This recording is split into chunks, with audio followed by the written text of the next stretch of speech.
And welcome back. It's the Live Fire Media Show, episode number 22, I think.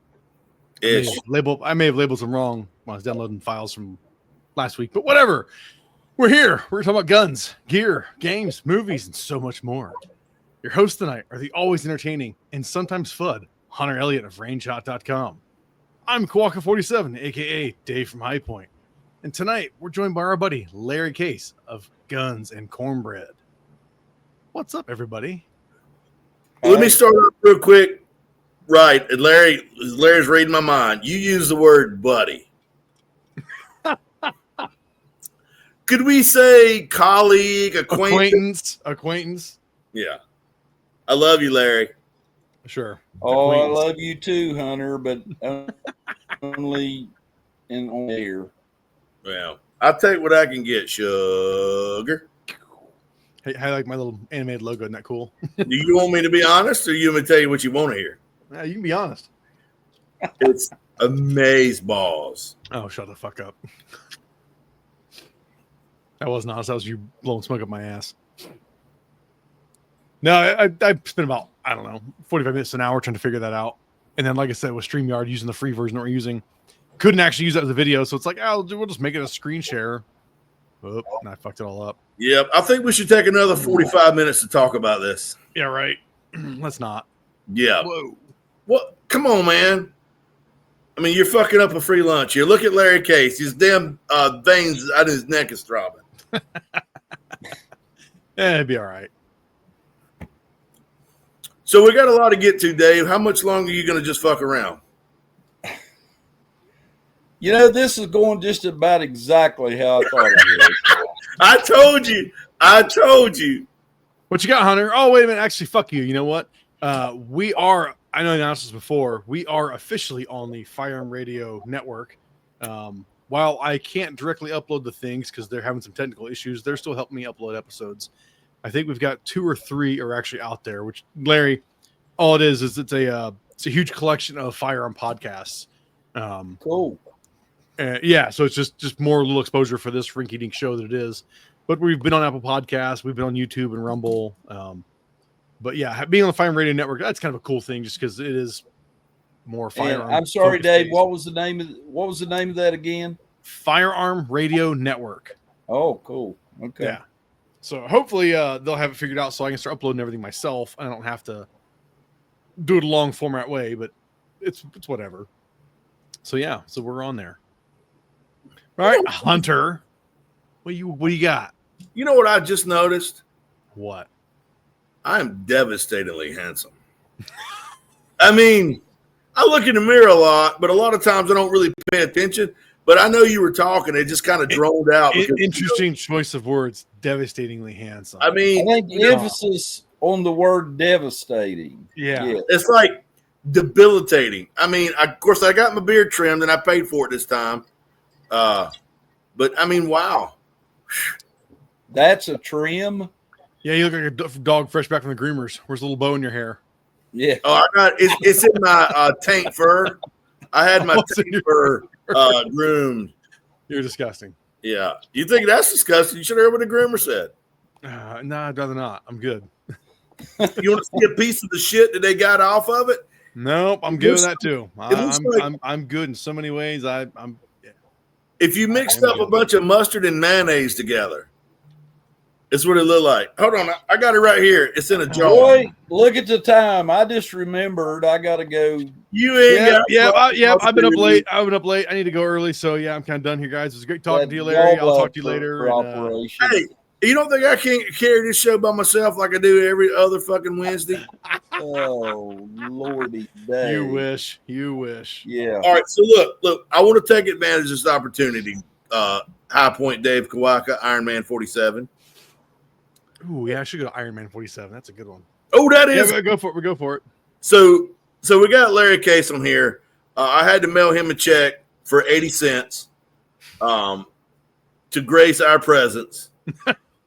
Larry Case is a renowned retired game warden. Yeah.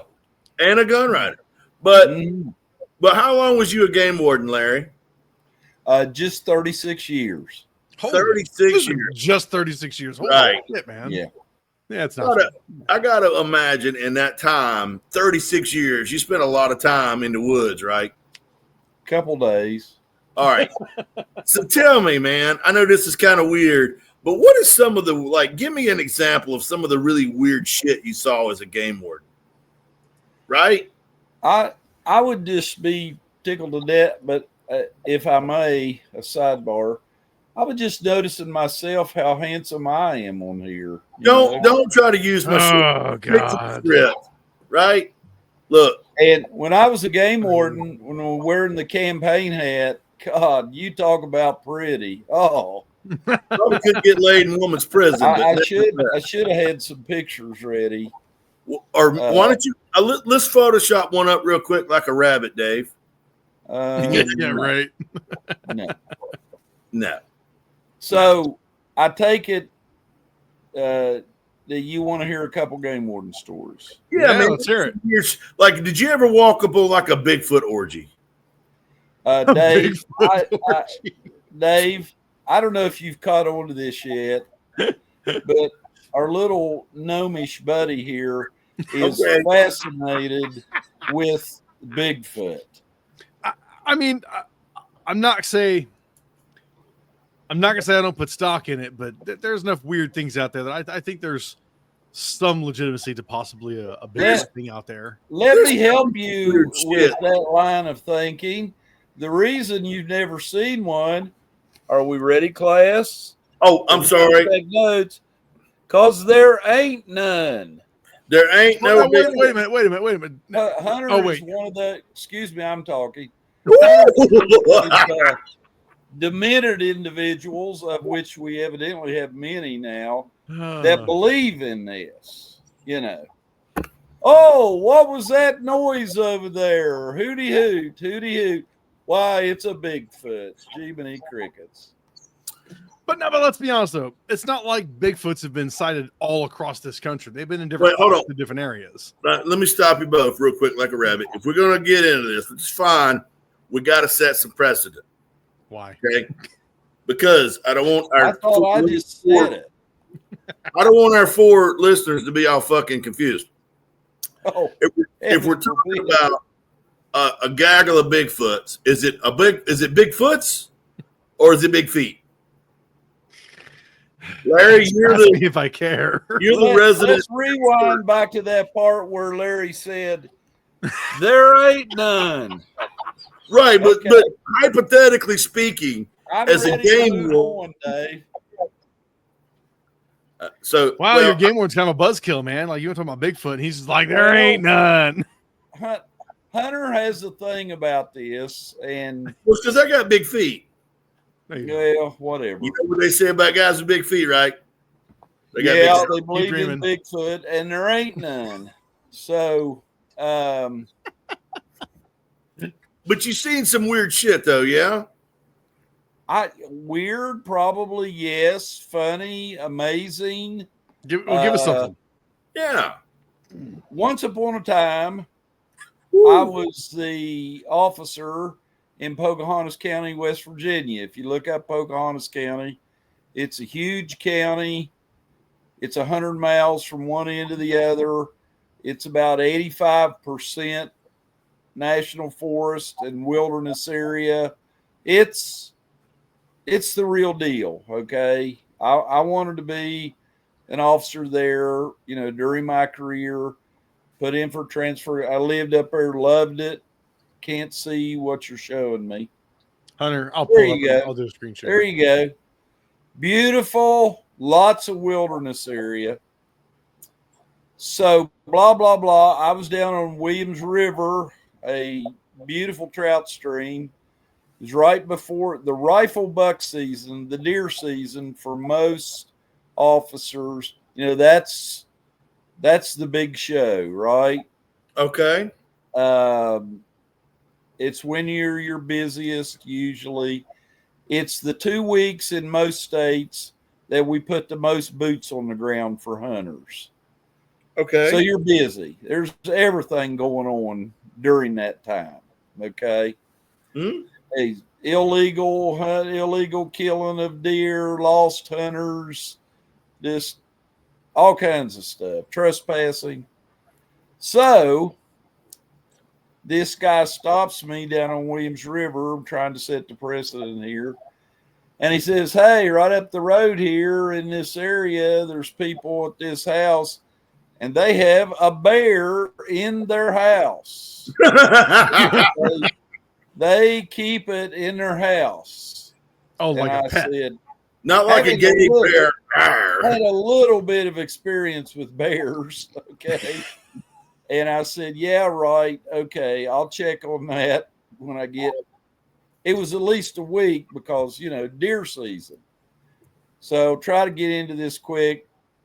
When I get a minute the next week, I run down there, go to this house, knock on the door. This poor lady, I knock on the house they said was a bear. And this poor lady comes to the door. I felt sorry for this lady from minute one, okay? Because I was sure her husband had orchestrated all this mess. Well, here's the game warden at her door, probably the day she's been dreading. And I'm like, ma'am, excuse me, but it sounds silly. Somebody said, yeah, oh no, I don't know. Of course, she's doing one of those, where they barely cracked the screen door about this. Barely. You're looking at one eye, Well, this poor lady, you could tell something was up. And I'm trying to be nice. Husband's at work. I'm trying to be nice to her. And during this first exchange, 10 minutes, 15 minutes, this noise starts in this house. Okay. A lot of noise. And it sounded, for the world, it was a banging trash can type noise. Okay. Imagine that. Which I guess maybe there was some in the basement where our bear friend was. So later, as this story developed, and I told this story through the years to my kids when they were little, they loved this story. And it really sounded like the bear, are you ready, had 2 trash can lids. And he was playing the cymbals. Bang, bang. I mean, and it kept getting louder and he was getting more agitated. He's hungry. Yeah, we went around and around and around and around the mulberry bush talking to this poor lady. In the mean, the guy works, she calls him, he comes home, he's mad, he's acting, what are you doing here? And we blah blah. And the longer we talk, I guys can't remember all the gory details, and aren't you glad?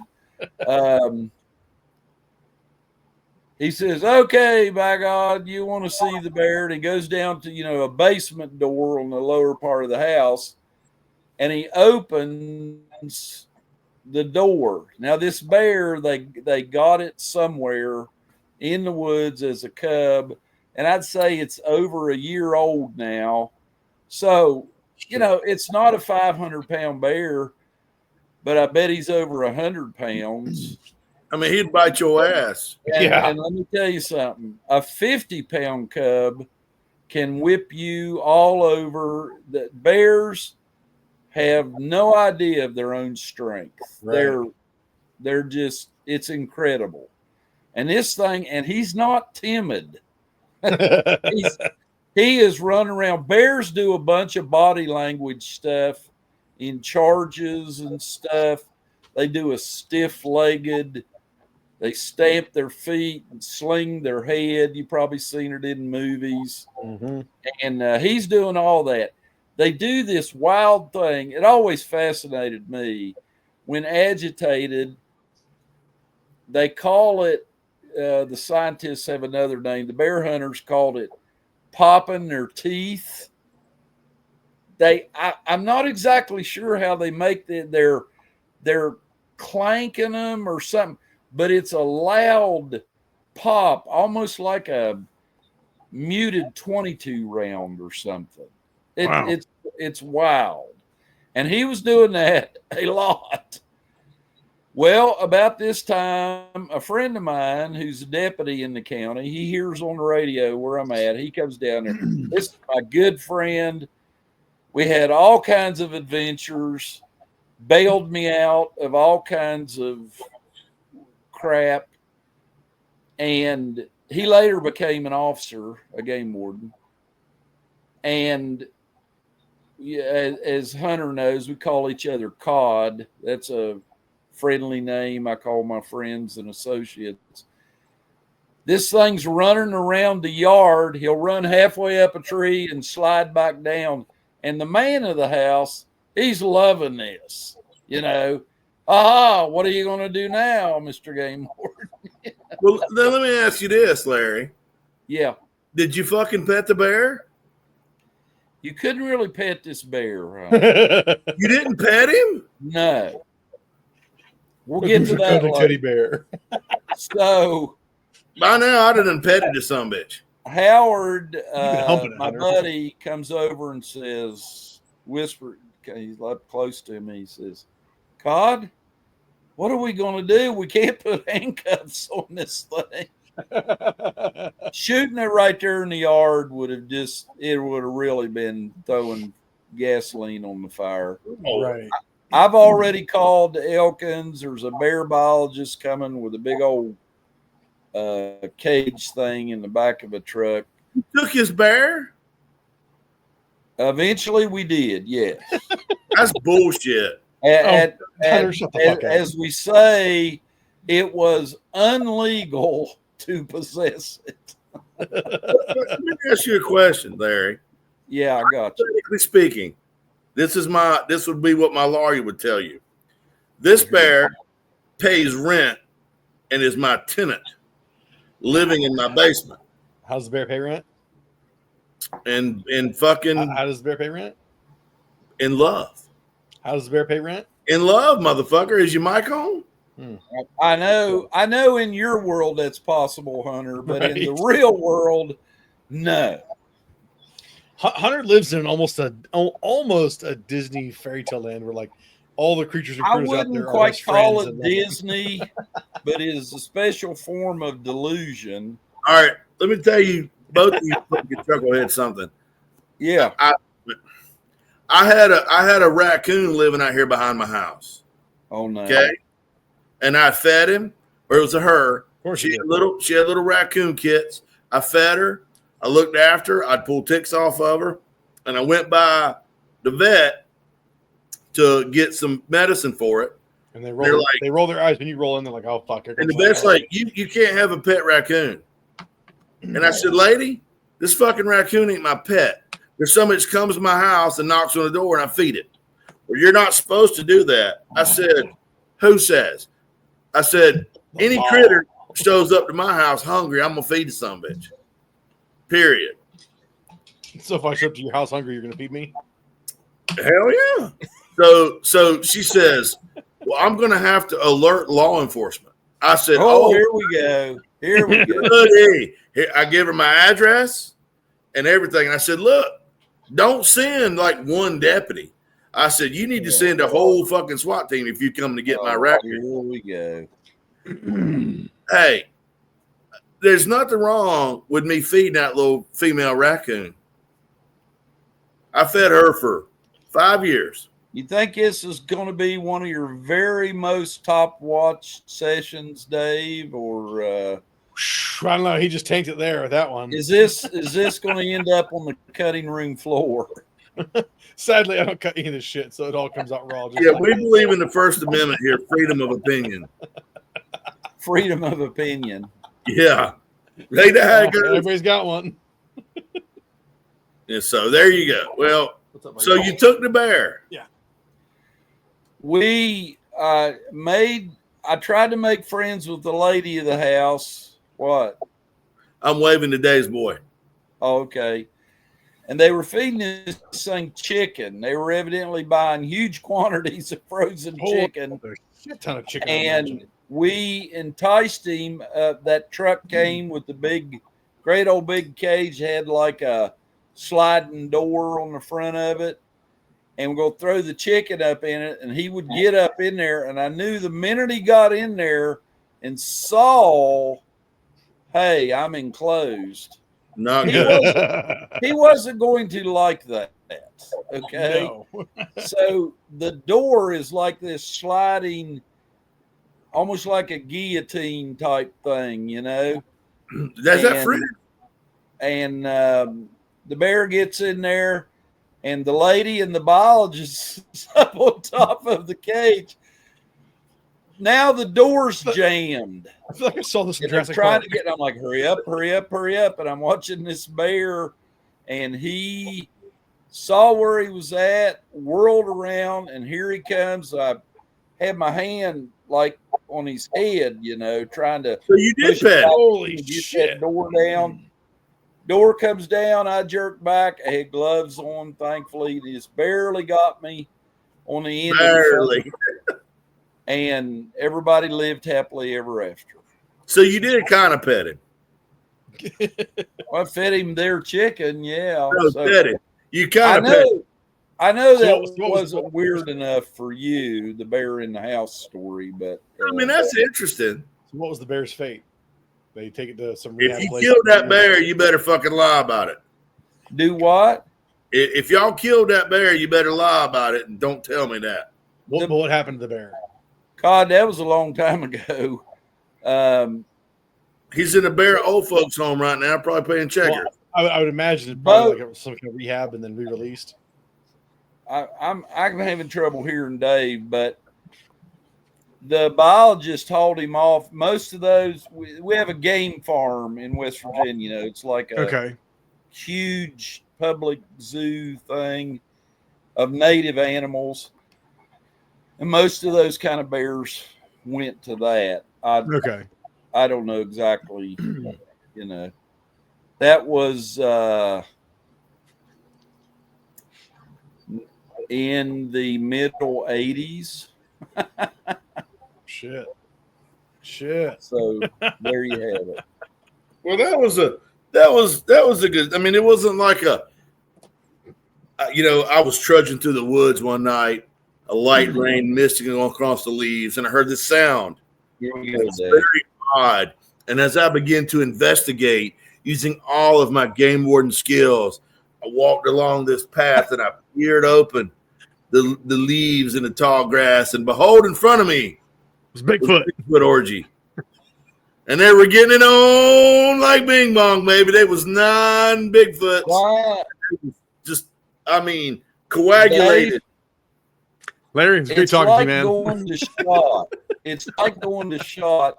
You can't figure out why you keep putting yourself through this. Okay. Absolutely. I mean, do you kind of feel that way? I do this every week, and I question myself why. I'm starting to regret troubleshooting your mic problems, you fucking mook.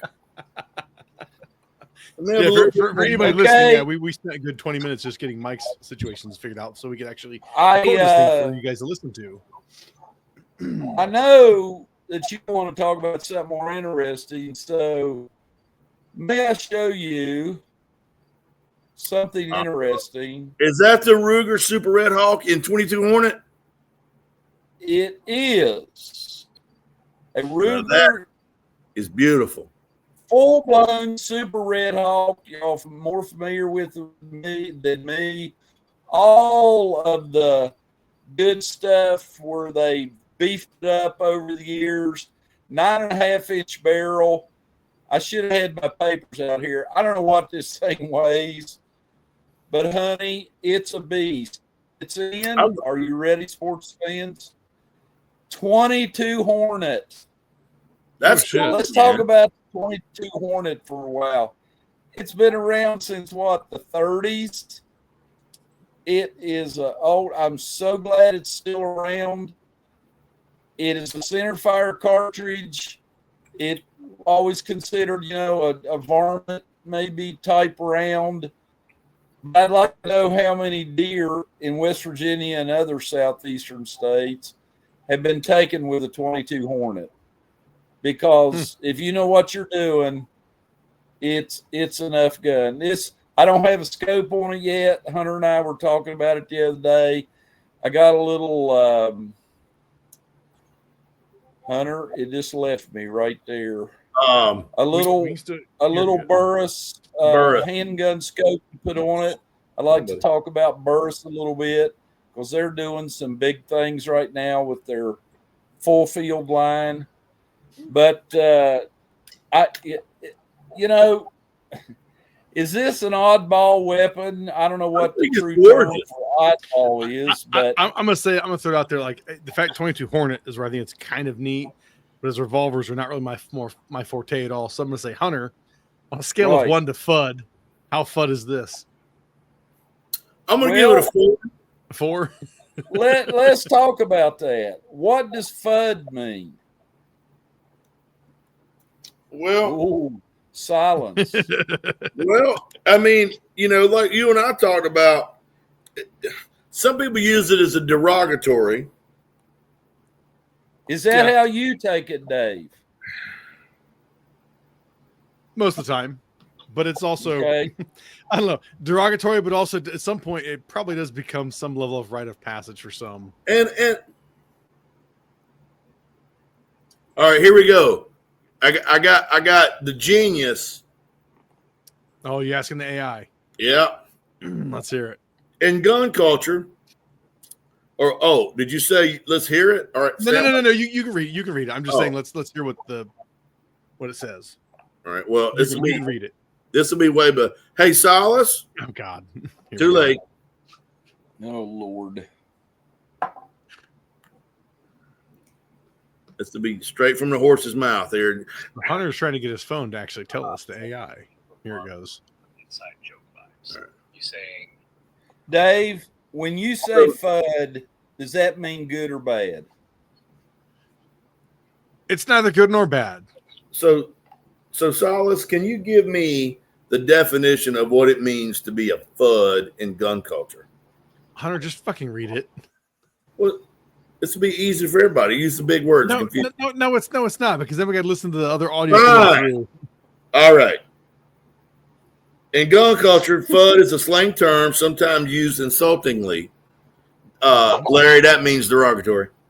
For a firearms owner who is mainly interested in traditional hunting rifles and shotguns. Think Elmer Fudd from the old Looney Tunes cartoons.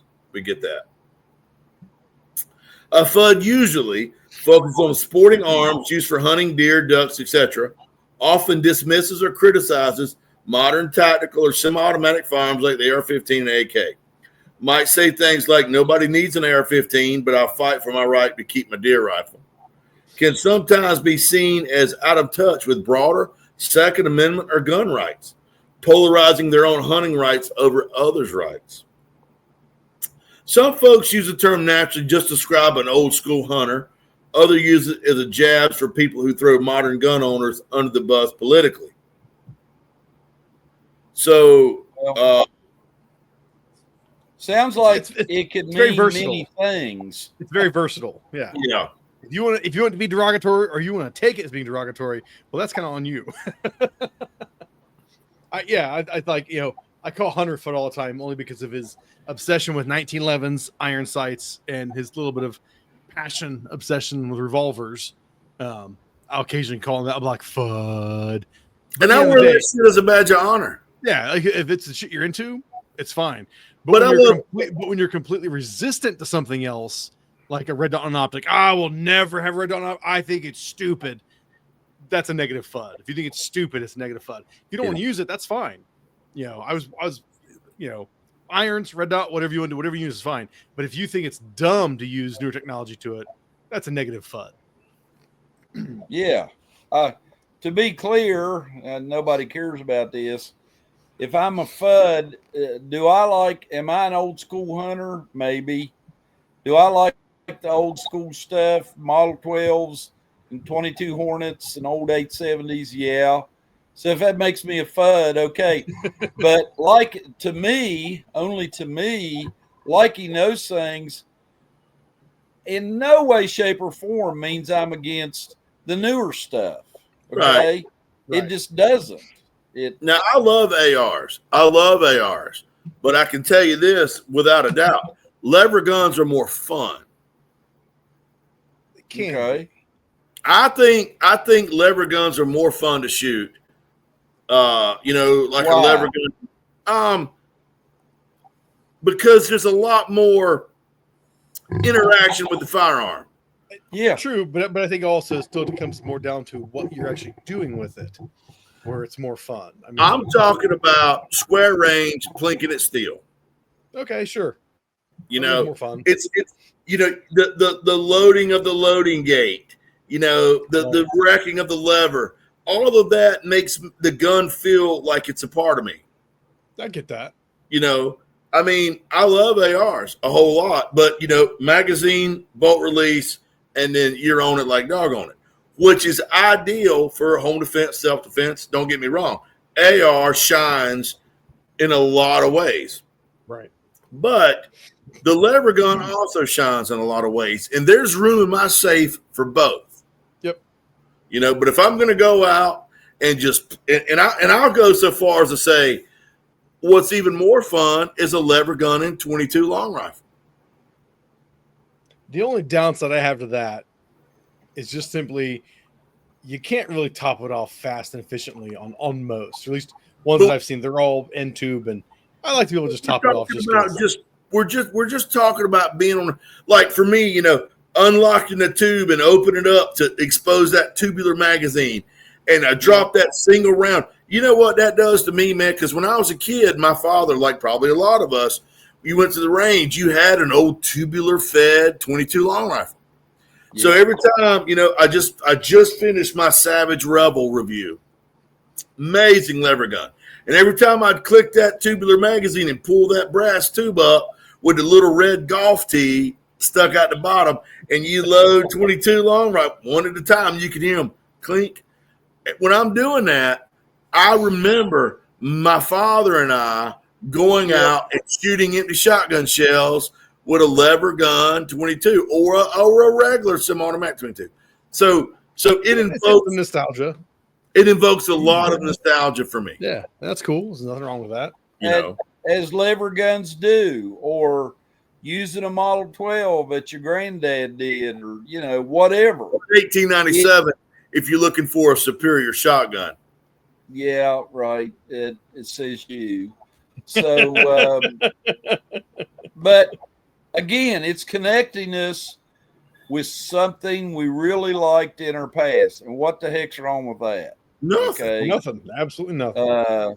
So, yeah, we can all. So if I'm a FUD for doing that, I'm a FUD, so what? All right, well, let's talk. Okay, so there's a reason that I wanted Larry to come talk on this, and he and I touched on this earlier, but I'm going to bring this up. I'm self-serving myself. Self-serving myself? Self-serving yourself? Okay. All right. So, Larry, hold on to your nipples. You understand what this is? Hold on, Hunter. Let's do this. Yeah. Oh, yeah. All right, look. When is that ever going to end? Oh, my God. Oh, there's the muzzle. I hear Spaceballs at the beginning when the ship just keeps going and going. Yeah. If you move that dun. Okay. You mean like one of these? Larry's got it. Oh, Larry's got it. Oh, shit. Oh, Man, God. yes. Another one. Not another one. Why don't you tell us what this is, Hunter? All right. So Larry Case and I'm gonna go back a little bit, Dave. If you want to tune out, do not. This is very, very educational. Educational, my ass. Says us. So Larry, how long ago did we embark upon this journey? 5 years? Has it been that long? I don't know. Yeah, but I bet it's been so.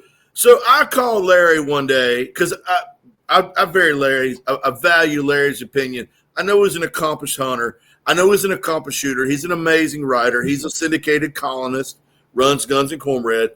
Larry's got good sense. We need to talk about that Guns and Cornbread thing. Yeah, now let's just gloss over that shit. Nobody cares. You told me to do that, Cod. Well, who said you can plug shit on our show? What the hell? Yeah, I was luring you in here. I was dangling the cheese over you, you fucking rabbit. And I said, "Hey, Larry, I want to bring back the 220 Swift. Let's collaborate." And he goes, "That's a great idea. Let's do that." And so Larry come up with the hashtag long live the 220 Swift. That's right. And made a whole bunch of T-shirts we passed out at SHOT Show, I don't know, a number of years ago. And so we started stolen at SHOT Show. They did? A bunch of them did. Oh, well. I didn't. I'm not naming any names, but it was the bunch at the CZ booth. Zach Hine. which is odd that you brought his name up because he literally just texted me. He goes, "Hey man, what are you doing?" But anywho, so Larry and I embarked upon this journey together, and we were actually making traction. Eric, my buddy Eric Suarez at the time, was marketing director for Remington. Yep. Called me and he goes, because I made a deal with Eric. I'm like, he was sending me 4570s, 444 Marlins, all these, heavy, which was fine to review. But I'm like, damn, dude, cut me a little slack. Let me have something easy. And he goes, finish the 444 Marlin for me, Hunter. Go on Remington or Marlin's website, pick out whatever you want, and I'll send it to you.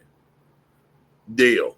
So they had, I think it was a model 700 VSF there. And under listed calibers was, yep, you guessed it, 220 Swift. So I'm like, hey, fucker, here you go. And he's like, oh, dude. May I throw in a sidebar? Absolutely. Dave, let the record show, guess who, moi, was supposed to get this gun before Hunter. Yeah, but you know what? I got it. Yeah, it's true. Me. I got the numbers, baby. Well, he weaseled his way in there and got the gun. Okay, you may proceed. Anywho, based off of that, so I got the rifle. I went out MDT chassis, Leupold, Hornady, Sierra, Timmy triggers, thanks to Larry. They all got on board with this project. Eric Suarez calls me up one day and he goes, hey, man, you're never going to believe this. He said, we got an order last month for 5 Swift rifles. And I'm like, 5? 5? All the publicity Larry and Case and I have done, all the Instagram, the YouTube, all of his columns, 5. And Eric's like, you don't understand. Nobody has called here in the past 10 years and even mentioned that. Right. And I'm like, oh, okay, so we're on. Yeah, you really are. However, Remington is going under. So no more factory support. This happened, only us, only our luck, right. Dave, right before Remington goes up, I'll say goes under for good. Okay? Oh, I was just saying, it's like, which time was this going under? But just last. Yeah, no, I got you. But we started badgering my buddy at Savage, RJ, bless his heart. And it took us 3 years we've been working on RJ. And it took him working on his boss and finally getting promoted to where he and I may be telling this wrong, but he was promoted into such a way to where he goes, okay, Hunter, now I can make this happen for y'all. Right. So he's like, spec out your rifle. Larry's is similar to mine, but different. He's like, spec it out. We'll send it to you. So speaking of now Larry's ahead of me a little bit because he's got optics on his. I say he's got glass in his. What's your problem, Hunter? What the hell? Oh, we got some Night Force going on there. Oh, nice. Let me show you my Hubble telescope. I was gonna say, I was like, and how gargantuan is this thing? Oh, so I talked to my buddy at Night Force. Night Force is on board. I talked to Night Force about it. Shit.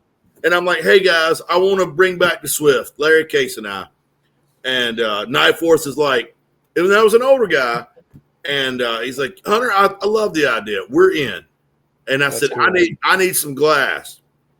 And he goes, oh, I'll send you some glass. And I said, I need something serious business. So,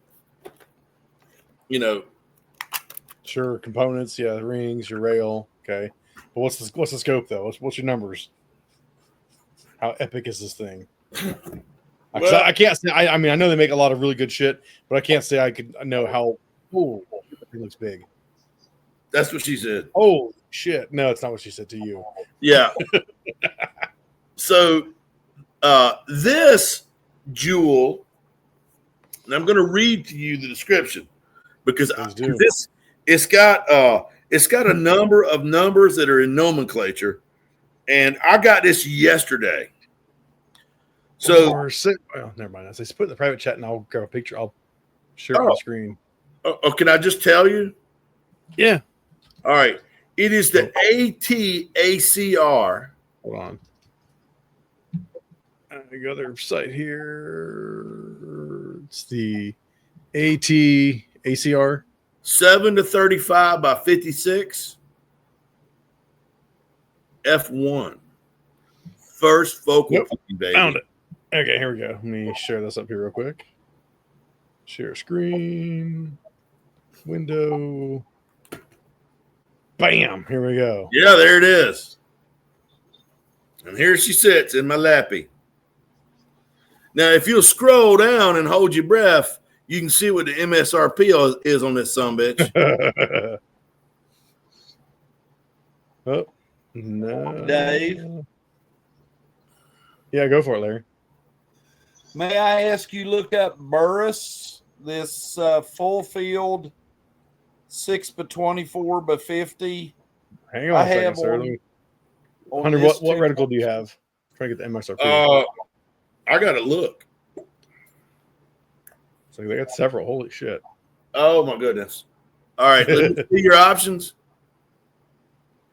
Scroll down just a cat hair, baby girl. Oh, is it Yeah. showing it?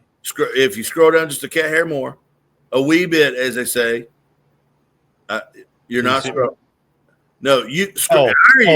Sorry. I was doing the window. Sorry. Oh, second one, middle top. This one? Yeah, huh? Okay, let's go. Oh my God, that's gorgeous. Find a dealer. What is this? Oh, okay. I can Y'all real dead literally, with this, aren't you? when I look through this thing, All right, what's MSRP on it? Just spit it out because it's not on here. oh, I don't know. Oh. Well, then fuck. We're back to finding a dealer. I mean, I'll just Google it and hit shopping. Yeah. You know what I mean, Jelly Bean? Let's see. That Night Force, it is not $9.99. Oh, probably not. Let's see. Optics Planet's got it. Let's see. Oh, that would be a good price. Holy shit. Oh, yeah, there you go. $3,700. Holy 3,700 smackies. Damn.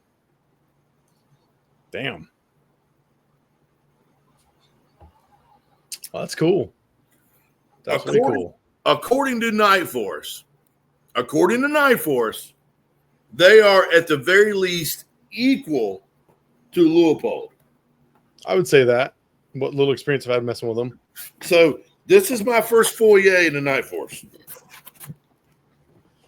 But you know, they're well regarded. That they are.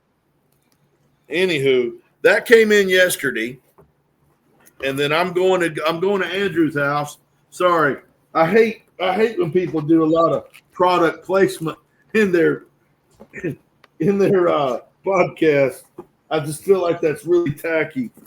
Oh, yeah, because like we're so sponsored, so what difference does it make? I was just kidding. But I'm going to Andrew's on Saturday, so I don't have to go buy no blue Loctite. And we're going to mount it up, bore sight it. Larry, what do you got? You said a Burris on yours? What? You said you're running a Burris on yours?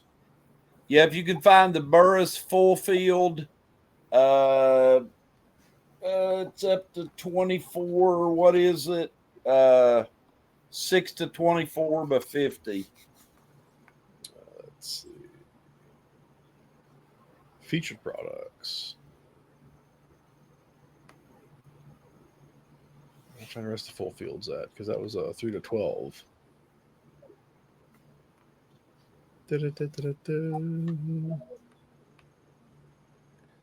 There's a lot going on. You guys probably know, but Burris is doing. It's like the 50-year anniversary of the full field. They got a whole bunch of them out with new features and everything. Really cool scopes. Larry introduced me to the marketing guy at Burris. What's his name, Larry? I didn't hear what you said. I said Larry introduced me to the marketing guy at Burris. What was his name? That. Hey, buddy.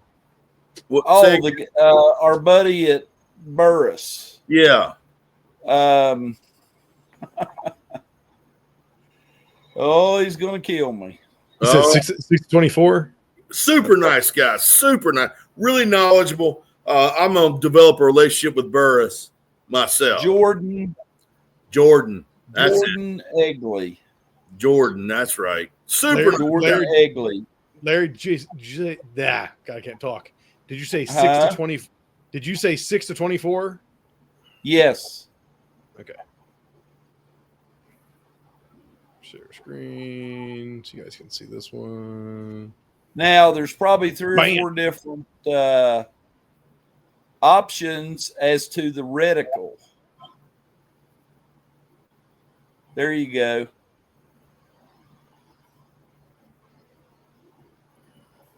I believe that's what I've got right there. Isn't Burris, aren't they under the Steiner Beretta ownership? I think there was Steiner, I know. Okay, yeah. So it's Steiner Beretta. It's all the same, big huge outfit, but that's cool. Yeah, no, they make solid stuff too. I've used their stuff early on doing 3-gun, using their LPVOs. Yeah. Burris are solid setups. The MSRP $600. $600, Hunter. This is a little more actually attainable optic than 3,700 for the Night Force. Just to give you another option, you need to check out those full fields. I got a couple smaller ones. Got one I figure is 22 rifle size. I figured we need something to reach out there on a 220 Swift. So yeah, I think both these will get it done. Hunter. Yes, sir. We need, what we haven't talked about yet is the gun. You need to talk 3 minutes about this gun, the Savage Model 12. What did he build for us? So this is a very interesting rifle because and it's Fudd to shit. It really is, because when I went to RJ, I said, all right, fella. Now here's some factual information. Savage builds the most accurate rifle out of the box, period. Larry, disagree? Agree. I'm sorry, I'm having trouble hearing you guys. I am. I believe Savage builds the most accurate rifle out of the box, period. A short story, I'd agree with that. So I went to RJ, and he's like, okay, Hunter, what do you want to do with it? I said, I want to shoot little groups at 1,000 yards. And he looks at me and he goes, with a 220 Swift? Oh, you can't do that. And I'm like, you abso-fucking-lutely can't. I'm not stupid. And so he said, he goes, I'll build you whatever you want. And I said, what is your most accurate flagship platform? And he said, well, we do the it's the Model 12 Precision LRP. Yeah, long range precision. Long range, and then for the smaller calibers, it's the LRPV, long range precision varmint. He said that's our flagship bolt gun. I said, okay, let's start with that. That's our building base. And I said, I want a bench rest stock. He goes, okay, we got access to McMillan. I said, oh, it's going to be good.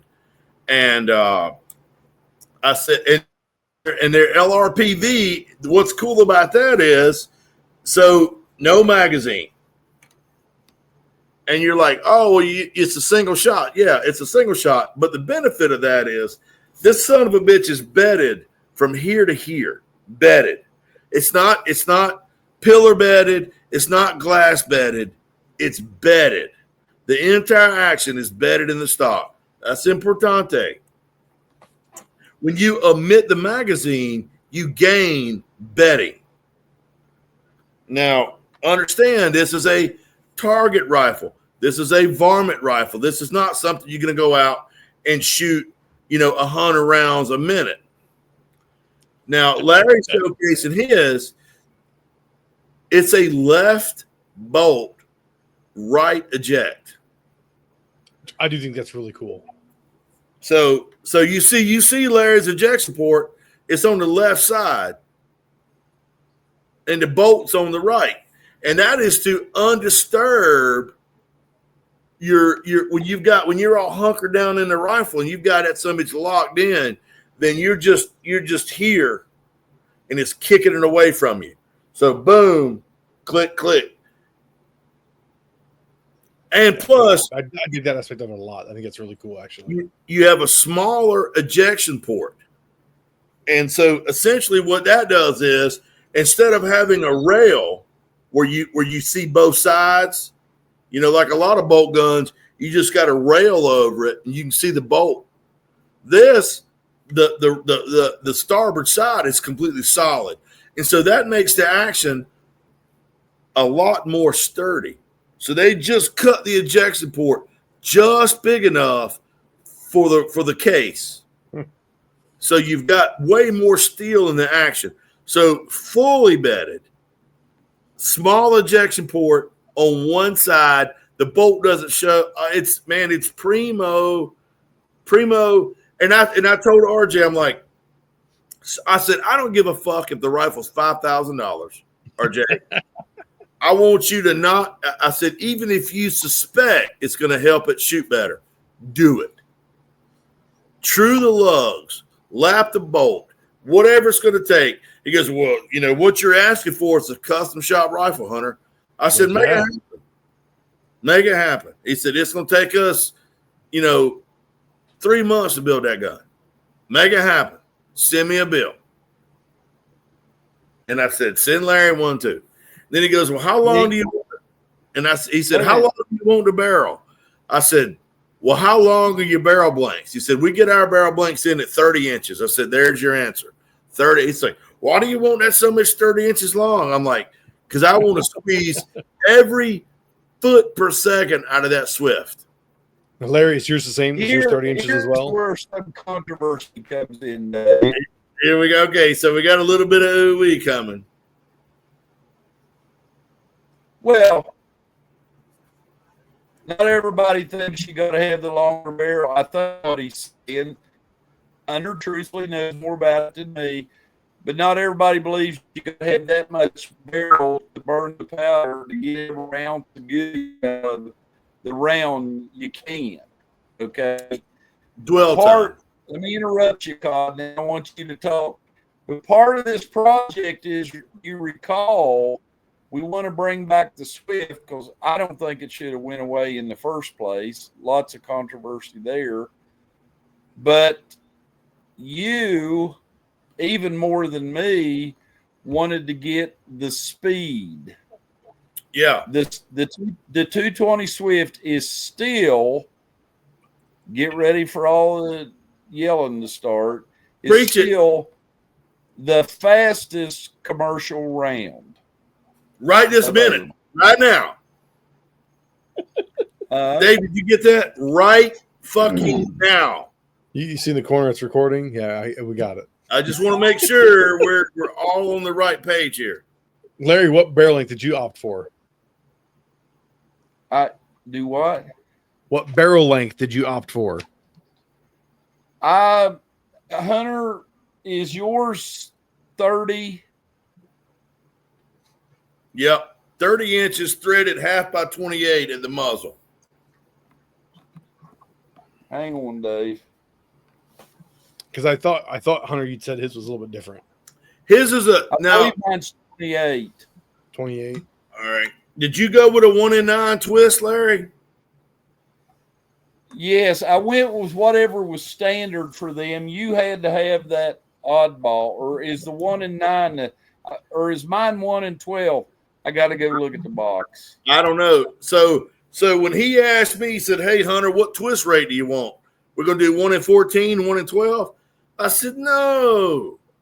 Why would you do 1 in 12? That limits me to 60 grain bullets. He's like, well, what twist rate do you want? I'm like, I'm going to do a happy medium. Let's do one, because I could have said 1 in 7. I said 1 in 9. 1 in 9 will let me go from 77 grain to 50. I can go to 45 grain with a 1 in 9 as long as I don't go to swift velocity. If I load a 1 in 9, 45 or 50 grain bullet to a swift velocity, about 15 yards out of the muzzle, that bullet's going to go poof. Okay, so let me ask this with my ignorance. You guys both say 220 Swift never should have gone away. Why did it? Man, that is a good question, and I know the answer to that. Larry, do you want to comment first? I think it's like talking about the definition of Fudd. You're going to get 12 different answers. That's other calibers came along and kind of, sped past it on the track, if you will. The 22-250, I think, had as much. Nope. Are you there, Larry? You been pick up the ball? Give me a blink twice if you're in direct. Don't blink. Wave your hand. Oh, yeah. I sent Zach a picture while you guys were talking. I said, we're talking about you. Oh, I'm texting with him. And he goes, Larry Case has internet? I said, barely. All right. Well, while Larry is coming to terms with the limitations of broadband in West Virginia, yeah. I will. So can you hear me now? Oh, there we go. Lost you. We got you. I got your audio, baby. And that's what counts. That's right. Okay. You guys, I see you, I think. So may I continue? Go for it. When I saw the whirly gig start, we were talking about what happened to the Swift. Part of the deal, and Hunter can speak a little bit about this, it got a very bad, I say, unwarranted reputation as a barrel burner. Anybody you ask about a 220 Swift, that they read one article from Jack O'Connor back in 1974. Hey, if you want to talk about Jack O'Connor, I'm all about it, because fuck that fucking fuck. He's an idiot. Man, it's before my time. Holy shit. Excuse me? Mm-hmm. You heard what I said. You will not besmirch the name of Jack O'Connor. Oh, okay. Well, let me. Oh. Okay, are we still rolling, gang? Larry, I still hear. Now it looks like Hunter froze up. That's hilarious. I wish he'd stay. All I need y'all to do is just stand the fuck. Oh, whoa. Now he's open the camera. What the hell? He disappeared when I didn't hear him really loud. That was weird. I think he went to get more tequila. Probably did. More of that mezcal.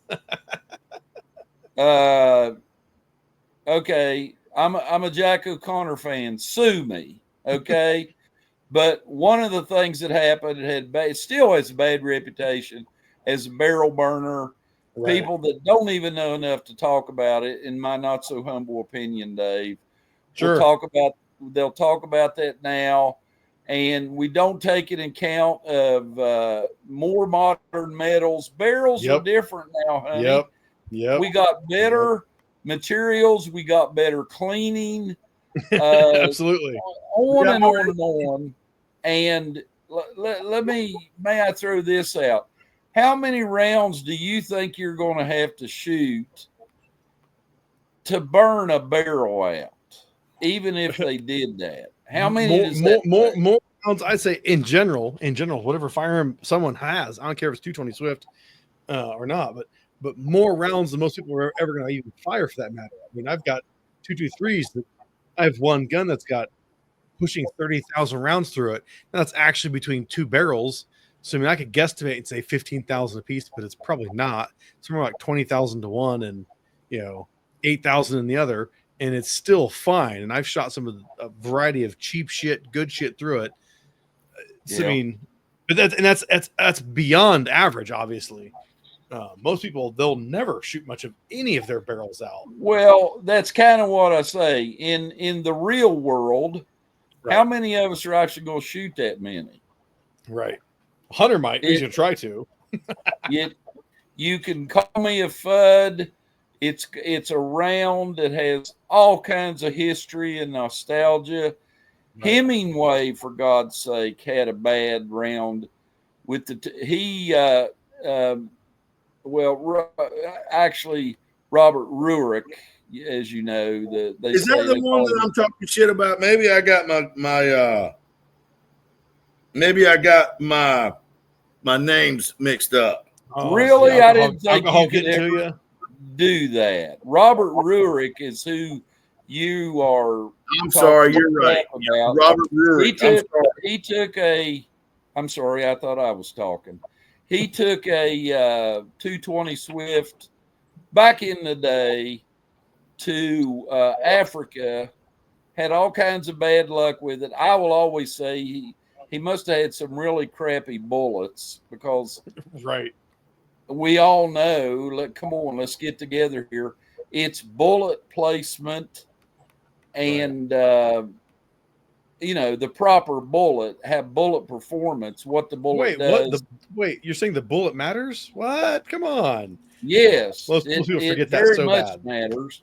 Yeah. And this sometime when we got 16 hours, we can talk about why people talk shit about the 6.5 Creedmoor. I've never understood that, but because this is a 6.5 Swedish. Well, it's whatever it is. Long live the 220 Swift. We talked a little bit, Hunter, about the gun, and maybe you could get 16 more words in there about the speed aspect. So here's my, and I went over this today really well with my buddy at Davidson's, Eric Mueller. When the Swift come out, it was beyond what had ever been. It was a brand new animal. And we know the two most abrasive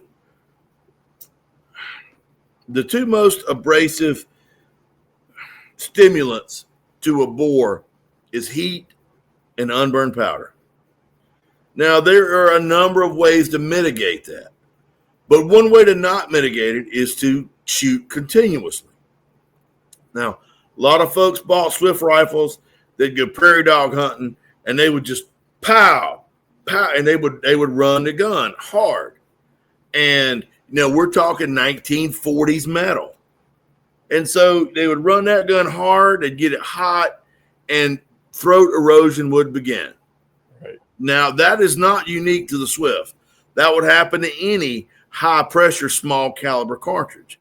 The 22-250 is equally as bad, even though it's a piece of fucking shit cartridge, if treated incorrectly. Oh, yeah. This the most pop. Are we ready, folks? This is the most popular varmint cartridge ever was. It's a piece of shit. Okay, continue. Developed by the same man to develop the Swift. And it's less accurate. And same man. The same man to develop this. Now, I struggle with his name. Developed the Swift, developed the 22-250. And his name was Grosvenor, Grosvenor.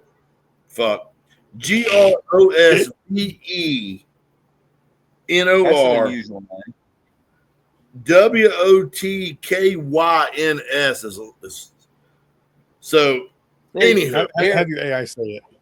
Sidebar, Dave.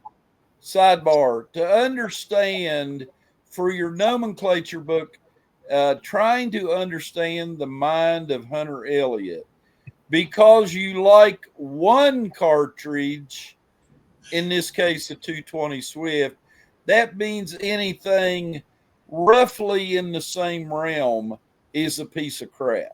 Have you got my drift? No, you're on point with Hunter Elliott with that. That is absolutely on point. Yeah. Absolutely So on point. nobody knows why his is. He got dropped on his head when he was young. You know, who knows? So can we get back to the technical explanation other than what the West Virginia bandwidth allowed us to have earlier? Are you froze or you don't know? Anywho, I can't hear you, man. that's probably just as well. It's probably just as well. Yeah. So with the advancements in understanding how to shoot high pressure, small caliber cartridges, plus the vast advancements in metallurgy and propellant. Now, you should be able to get a lifespan out of a 220 Swift barrel equal to 22-250. So, you could reasonably get 3,000 to 4,000 rounds out of this barrel before you would either A, pull it out, cut the lead off, cut the end of it off, and then recut the chamber, or replace the barrel. Now with a Savage had this amazing idea. Instead of pressing barrels, they have a way to fit the headspace where it's a barrel and a nut. It's not in the field change, but if you take your rifle to a gunsmith and you want to change out your Savage barrel, it's infinitely easier than a Remington or a Winchester because it's not pressed in so much, and that gives it a more consistent headspace and a more consistent barrel fit. And as we all know, consistency equals what, Larry? Accuracy is the word I was hunting for, but thanks for being there for me. So I can take this all down to layman's in my mind, thinking of is it's kind of like M1 Garands. You take a service M1 Garand and you're not running new ammunition through it because new ammunition is way harder than an old ass barrel from that M1 Garand because it was made in the 40s. The steel is not the same shit we'd use today, so that's why you can damage the damn thing. Versus then now, this thing, people are saying it's a barrel burns because the old steel from back in the day, and now it's gonna last longer. That makes sense. I get it. Now the question is how do you get this to go further? With broader reach. All right. Well, sidebar, as my buddy Kate says, because you pronounce M1 Garand correctly, every time you do that, it makes me want to kiss you on the mouth. Oh, God, I'm going to start saying Garand then. If you do, I will never let me be on this podcast again. Oh, God, shut up. But I appreciate you showing me the on-block clip. Is that a 30-round clipazine? It's a 30. Yeah, that's a 30-round clipazine. That's right. Just on my desk. I think that one of the biggest problems with the Swift burning barrels was ignorance of the operator. Operator valve was out of adjustment. Right. Wait a minute. That's like half the issues with our industry with barrels, guns and calibers anyways. Absolutely. Shocker. And they had this new speed demon, this laser beam that runs off of gunpowder, readily available. And then they're like, chomping at the bit, foaming at the fucking mouth to put lead down range. And they're not taking into account a lot of the detriments to hard shooting. Right. Shoot the son of a bitch shoot 3 or 4 5-shot groups. Take a break. Drink a Coca-Cola. Eat some nabs. Let it cool down. Call your mama. Call your mama. So that's my take.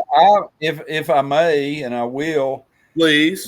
That's a very good idea, but I'll maintain with these modern barrels and stuff, that's even what you just said, although a good idea on the range, is even less important. I agree with that. It's not important now as it was then. Right. It's like when I write a lot about the stuff with wildlife, modern wildlife, all the shit that's going on now in the West with grizzly bears and wolves. And we're taking their habitat and we need to transplant them everywhere. So I have a saying, I say, you know what?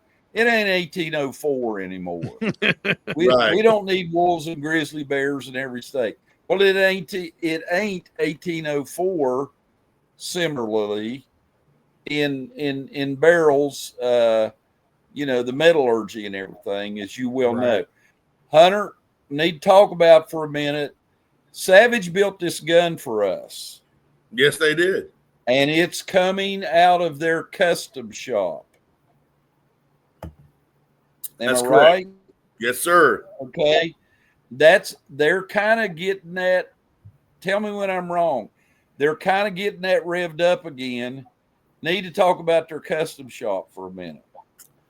Yeah, and I think, Larry, that's a good point. I think one of the reasons RJ committed to this project, because here's the deal, Dave. Now, Larry and I both had to buy these rifles.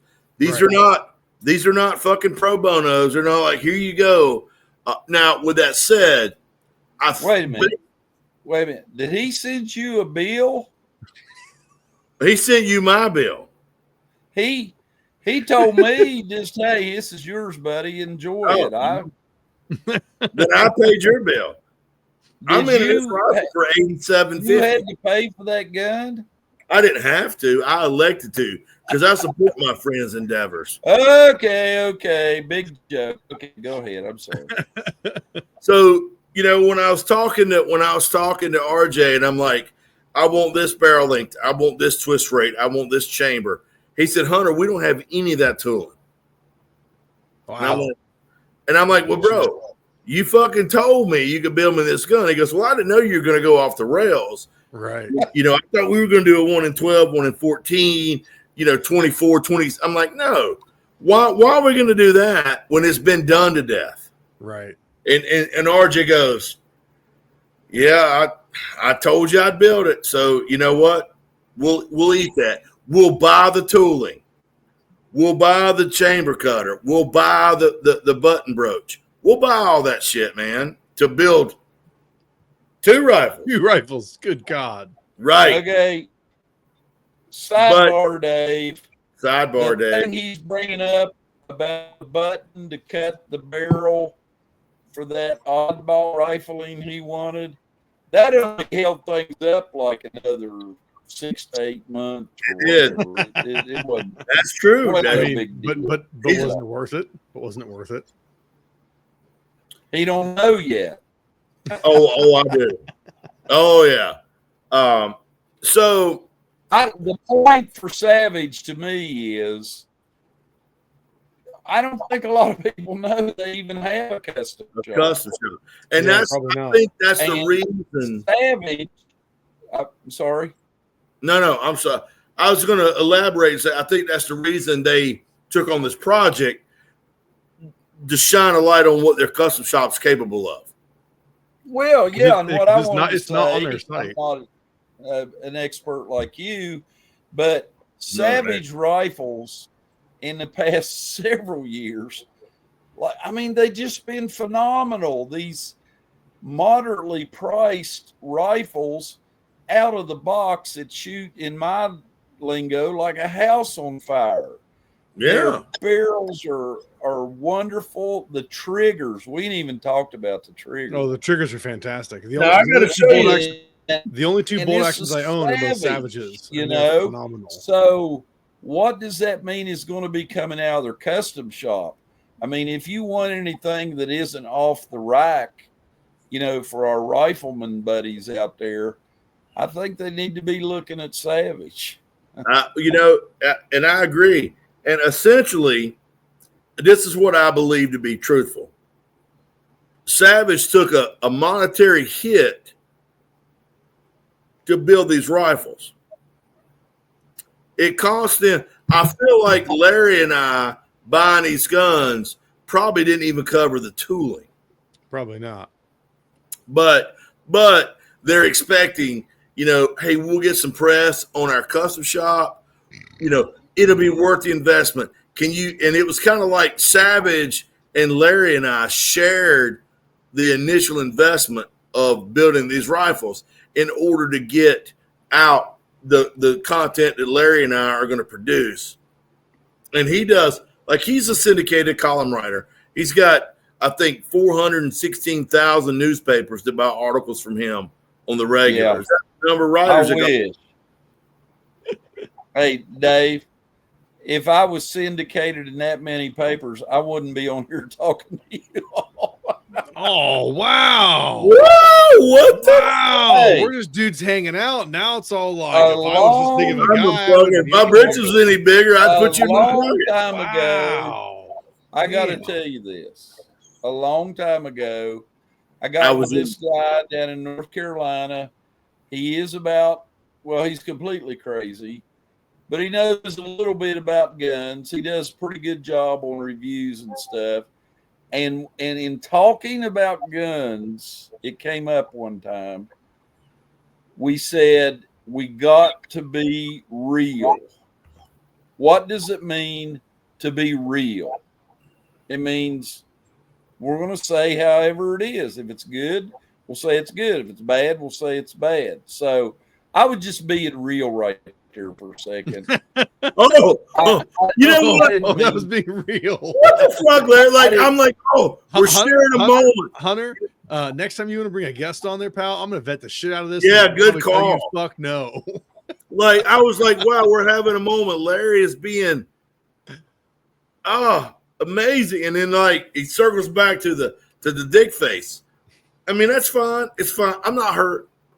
Do you not want me to be real anymore, honey?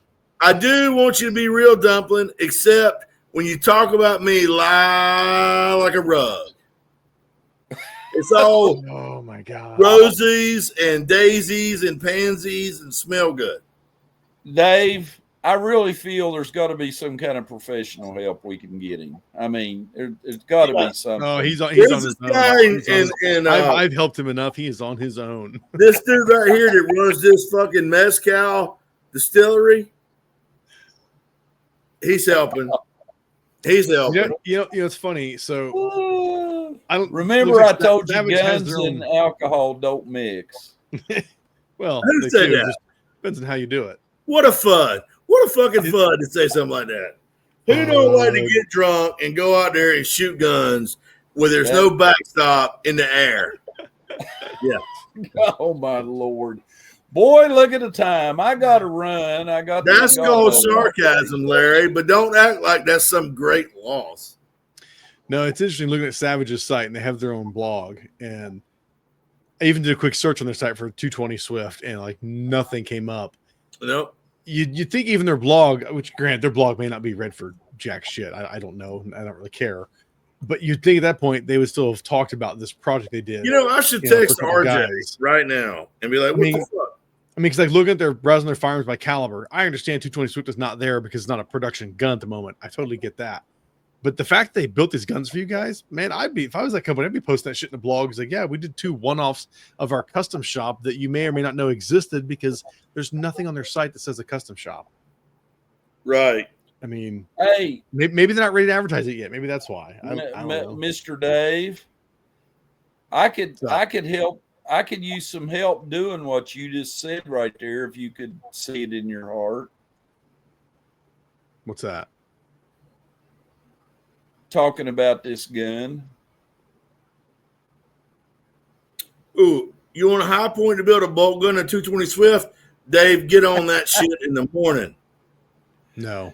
Yeah, maybe we'll get High Point to do 220 Swift. No.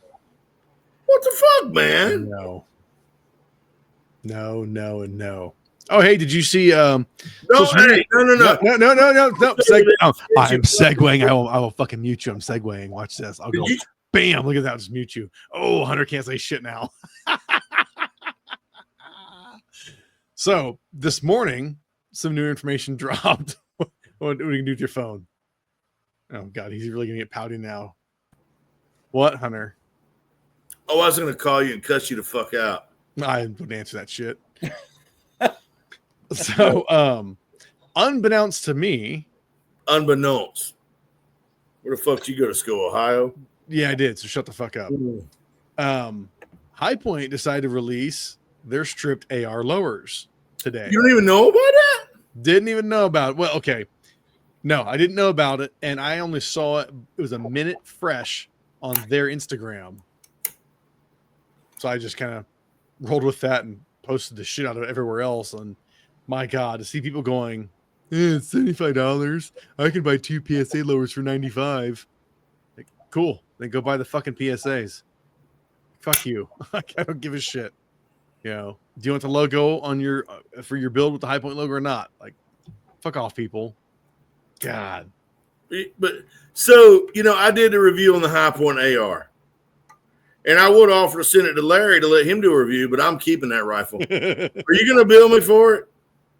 I don't know. That's information isn't out yet. Because I'm probably not going to pay you. I'm just going to keep it. Oh, okay. Hell, I ought to send you a bill for my review. Because let me tell you something. There. Whoa. Yeah, look, we do this. Just go boop. Look at that, Larry. He can't talk again. You're on your own, Dave. Oh, wait, it's unmuted again. My bad.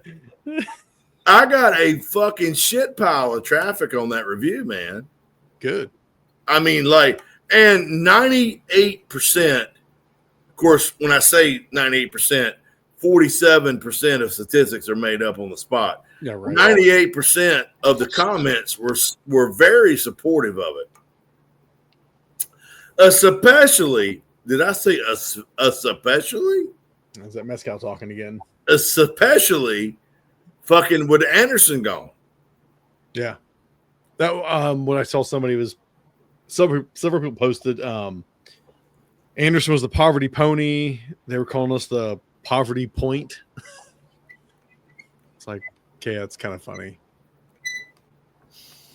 So I was hoping we're going to talk about High Point a little bit, Dave. Did you ever do that review on the 30 Super Carry carbine I sent you? Dave? That's a no. The carbine I have, please forgive me, is the 3095. That'd be the 30 Super Carry, yeah. Oh, that was like 2 years ago, man. You got plenty of time. It's out of production now. You know that, right? I'm sorry. Okay if I talk now, Hunter? Can you give me like 6 more seconds? Here, we can do this, Larry. Here you go. You can't interrupt now. That carbine, do you not? You make a High Point makes it in a 10 millimeter. Is that right? Yes. Is that, we'll say, the largest caliber you produce it in? Yes. Well, I mean, yeah, depending on how you look at it, 10 mil versus 45. 45 largest, 10 mil being most powerful. Yes. Well, this is what I've been wanting to talk to you about. I try to stay connected. I did a bunch of stuff on this whole bear defense thing, which is, it's going to become more and more what the Grizzlies are doing out west. They're expanding. Right. You can't get them off a endangered species list. There's a whole thing about the feds took it over again. They won't let the states manage them so they can at least have a limited hunting season. It's going to continue to be a thing in the American West. And in Alaska is just, it's a whole nother world. I mean, I went up there with my Alaskan buddies a few years ago. They teach a bear defense course. Went through their course with them. They like 12 gauge pump guns with slugs and big bore pistols, revolvers. But you probably know all this. The 10 millimeter has become more in vogue on the bear defense thing in the past few years. Yeah, it's become very popular. Yeah, and I think it's mainly on the 10 millimeter Glock. I'm not sure. Model 20. Model 20. Glock 20. Yeah, so I just keep thinking, why wouldn't, that carbine you guys make in 10 millimeter? I mean, it's 10 millimeter. A lot of people say they want that you could just, you could argue this all day if that's enough gun. No. And it is, because I know Alaska has bought a shit ton of our 10 mil carbines and pistols for bear defense. All right. We've shipped quite a few up there. And guys out west in general who want to get into 10 millimeter, but they don't want to drop the money on a Glock yet, are buying like our JXP pistol or our 1095 carbine. It definitely is. It is known, but still probably not known well enough that, we have an affordable option in 10 millimeter. Yeah, I just toying around with the idea of doing something on that. Just curious if you had anybody get back to you where they've had a confrontation with a bear with the 10 millimeter carbine. Not that I can recall offhand. I know we've had several come in that was with the JHP 45 pistol that dropped the bear with that in Alaska. But that was before the 10 mil handgun was even out. I can't say for certain I've had anything come back on people using those, but I know they're buying them for that. I mean, if you're saying you want one, Larry, just email me, man. I'm sorry. If you're saying you need a 10 mil review, just email me. Yeah, I did. I mean, we need to talk about it sometime. I got 2 buddies up there that are teaching these classes. I mean, they have a company. They go and train people in that. There's a definite need and call for it. They go out to places nobody's ever heard of in Alaska. Right. To the in case if you've never been up there, I was in this much of it. It is vast. Yeah. And most of it is a long way from anywhere. And there are several big animals with big teeth up there that will chew you up if they get a chance. Yeah. And well sites and facilities out in the middle of nowhere, where they have bear guards. They have guys, that is their job. Right. To guard people and that. And I just thought that carbine would be a interesting thing for that. It would. Indeed it would. I'd like to talk to somebody, that you all have sold to in Alaska for that. Big one I can tell you is VF Grace. They're a distributor for Alaska. They've been buying. They're the primary purchaser for Alaska, just because they buy a bunch of stuff, goes to Seattle, and they get it up there from there because obviously it's expensive to ship to Alaska. But VF Grace is an outfit. That people should reach out to. Yeah, I just wanted to ask you about that. I know, that's cool. What's up, Hunter? Are you behaving now? Well, yeah, I know. Believe it or not, I jumped onto YouTube and completely forgot I was on this podcast. Oh, I'm so sure you did not forget. Here, watch. It's fun. I can just do this. Oh, I'm sorry. What was that, Hunter? Something to say? I'm your number one fan. No, that means I'm going to fuck you in the nostril. I'm good. That's how we know when we've had enough, ladies and gentlemen. Well, go ahead, Larry. All right, so look here. Now I'm not quite done. Oh, you better be wrapping it up. No, we got 10 minutes. You are about done. You're about done. Wrap it up. What you got? Let's talk about precision rifle barrel break-in. Shoot it. What? Come on, fuckface. Let's give the listeners what they want to hear, a little bit of education. Dave. Oh, okay. Dave's up first. Dave, how do you break in a barrel for your precision rifle? Okay, so the only thing I would even tell you that I have that I would even consider a precision rifle would be a Savage. I'm trying to remember. I think it's an 111 long range hunter in 300 Win Mag. And I acquired this rifle because I was just going to get a 308, just any 308 Savage had from a friend who was getting out of Savages many years ago.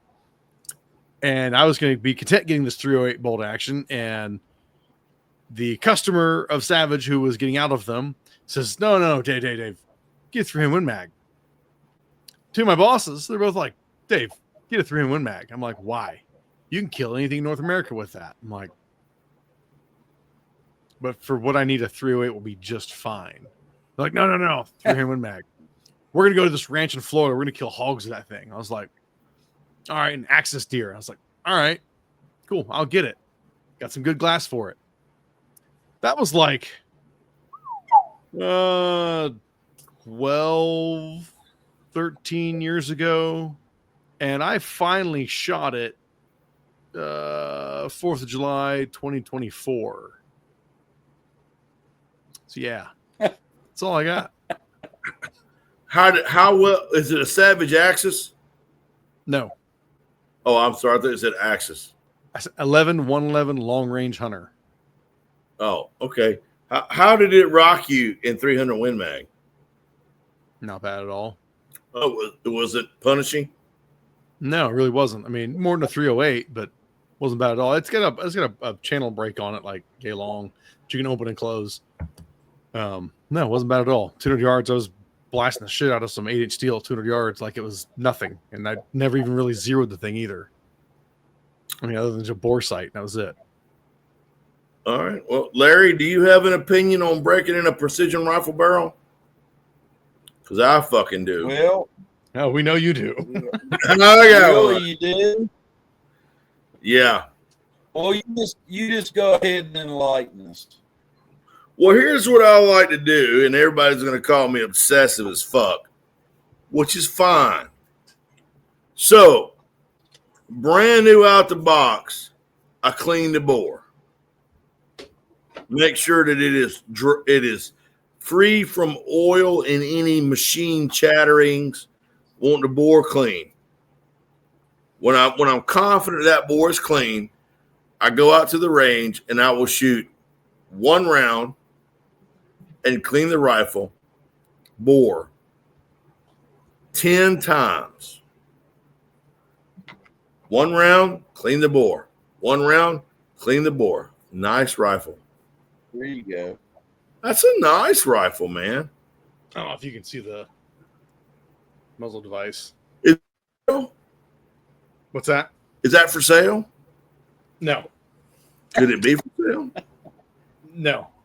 I don't sell anything that I bought. If I win it, it's for game. But if I bought it, no, it doesn't go anywhere.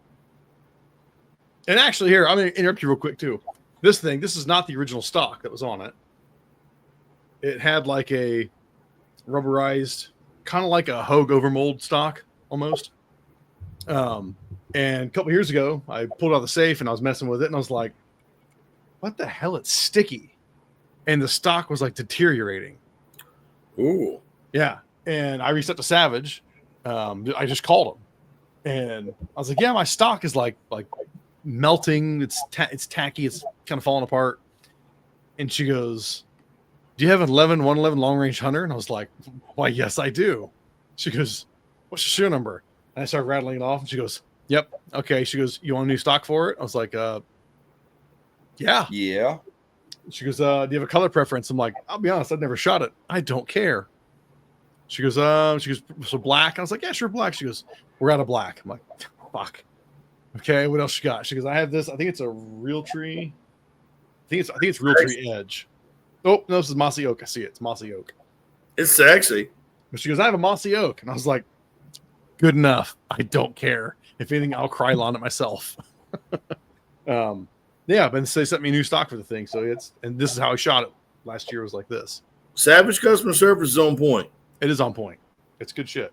So, like I was saying, if I so really interrupted with the neophyte here. Oh, here we go. It's just like, you're like this, Larry. Don't laugh at that, Larry. So, You can laugh all you want, Larry. 10 rounds, cleaning after each round. And then when I'm confident the rifle's clean after 10 rounds, I will shoot 5 3-round groups, cleaning after every 3 rounds. And then I will shoot 5 5-shot groups, cleaning after every 5-shot group. And when I'm cleaning it, I'm monitoring how quickly the lands and grooves clean up. If after the 5th 5-shot group, I can run some hoppies through it and 3 or 4 patches and it cleans, then I'm probably getting close to broke in. If after the 5th 5-shot group, if it's still coming out heavily green, I'll shoot 5 more 5-shot groups. And I will continue 5 5-shot groups until I can run, and I'll dip my brass bore brush in hoppies. Now I'm using a 1-piece cleaning rod, and it is carbon fiber. It is not steel. It is not steel laminate. It is carbon fiber. I'm using a 1-piece carbon fiber rod with abso-fucking-lutely a bore guide. Do not clean your precision rifle without a bore guide. If you do, then hey, yeah. What's a bore guide? You're talking about cleaning. Like, seriously, I've never heard that. Okay, so it mimics your bolt. Ah, okay. It goes in the rifle and locks in. But it's going to come with a number of different tips. So you can go in and lock it in your rifle, and it aligns your cleaning rod so it doesn't bow as much, and it centers the rod. But the reason I use a carbon fiber rod is if in the unlikely event it does bow and touches the rifling, it's not going to hurt anything. It's not metal on metal. Yeah, that's where I went. It's not metal on metal. Right. So even if you got an AK-47 that you fucking hate, don't use a metal cleaning rod. At least buy an aluminum cleaning rod with a plastic coating. I mean, fuck. So what? It cannot care.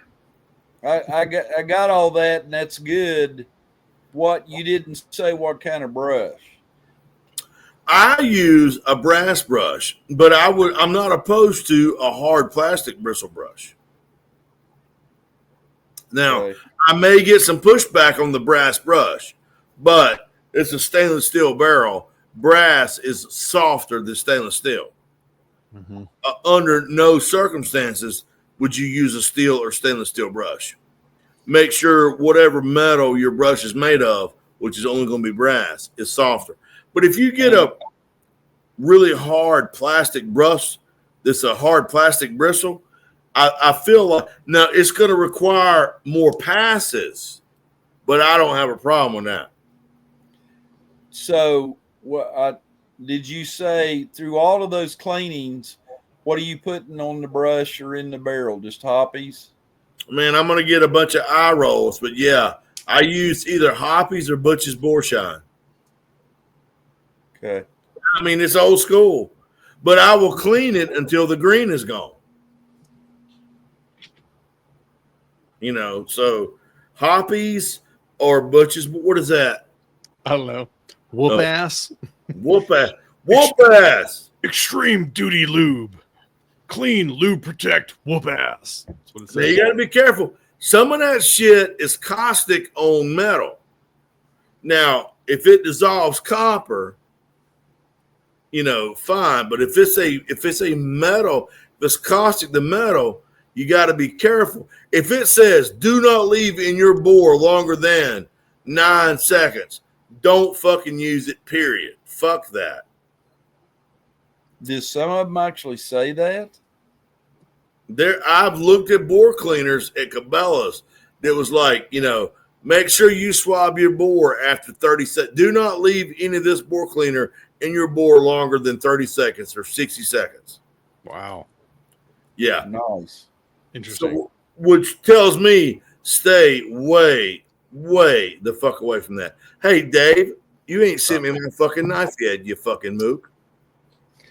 Well, you know what? You were supposed to come to more than a couple occasions where we would have physically have met up. Yeah. And so I had it with me those occasions, and you didn't show up. Yeah. Well, so by the off chance, I'm talking. Shut up. By the off chance that I randomly stopped at your house, I didn't have that knife with me because I didn't have that bag with me. So eat a bag of dicks.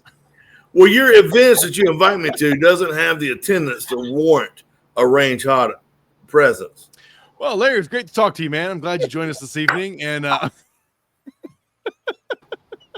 Woo!